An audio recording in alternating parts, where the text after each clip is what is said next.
It all starts with an awkward bathroom emergency. Bea rushes into a coffee shop desperate to pee. The barista tells her coldly, "Sorry, bathrooms are for customers only." She's about to lose hope when a smooth voice jumps in. "Babe, there you are. I already ordered your favorite," says Ben, pretending to be her husband. Bea freezes, confused but grateful. She plays along. "Oh, thanks, honey. You're the best." Their eyes meet. Something sparks. Later, as she tries to wash up, the sink explodes water everywhere. Bea comes out drenched, pretending she's totally fine. Ben laughs. "You're glowing." "Yeah," Bea sighs.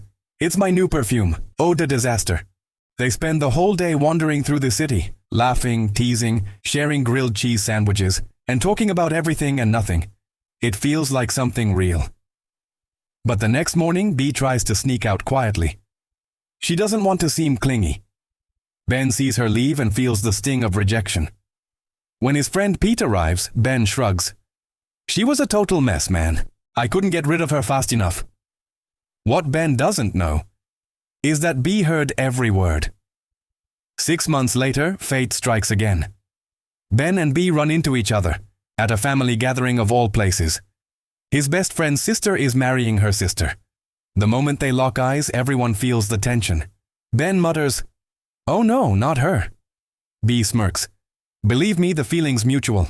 They bicker, they argue, they accidentally set off a firework that nearly burns down the wedding flowers and someone's hair. It's chaos.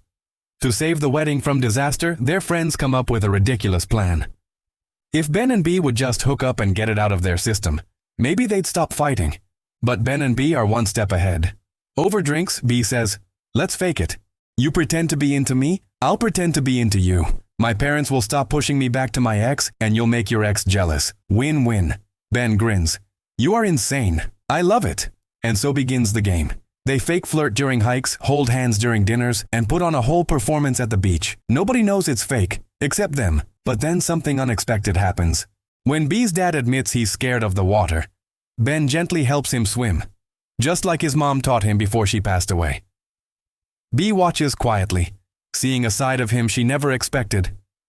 That night, under the stars, Bea says softly, "You're not who I thought you were." Ben replies, "Neither are you." Their act starts to feel real. On a night cruise, they recreate the famous Titanic pose at the bow of the boat. Everyone cheers. Then Bea slips and falls into the water. Ben dives after her without hesitation. Cold, soaked, and stranded on a little boat, they share a quiet moment. Bea whispers, "You still owe me a grilled cheese." Ben smiles. "You still owe me an explanation." She tells him about her fears, of never being good enough, of always running away first so she won't get hurt. Ben looks at her gently. "Maybe it's time you stop running." Later that night, he makes her that grilled cheese. One bite turns into a kiss, and that kiss becomes something deeper. But in the morning, Ben's gone. This time, he's the one who leaves. The truth finally spills out before the wedding. Their fake romance? Exposed. Bea's secret about dropping out of law school? Revealed. The cake? Destroyed by the dog. Everything's falling apart. But when it matters most, Ben shows up for her. He overhears that the wedding might be called off and rushes to Bea's room. "Let's do this right," he says. "For them. For us." The wedding goes on beautifully.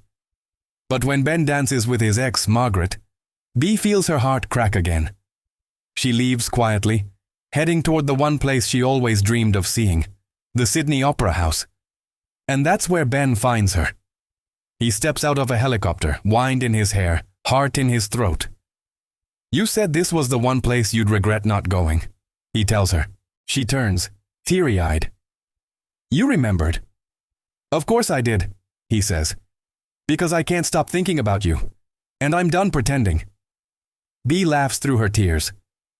"Anyone but you, huh?" Ben smiles. "Turns out you're the only one." They kiss, the opera house glowing behind them, the city lights shimmering across the harbor. Later that night, back at the wedding, they dance as everyone sings along to Natasha Bedingfield's Unwritten. Ben laughs, embarrassed, as Bea twirls him around. And maybe, just maybe, this time the chaos brought them exactly where they were meant to be.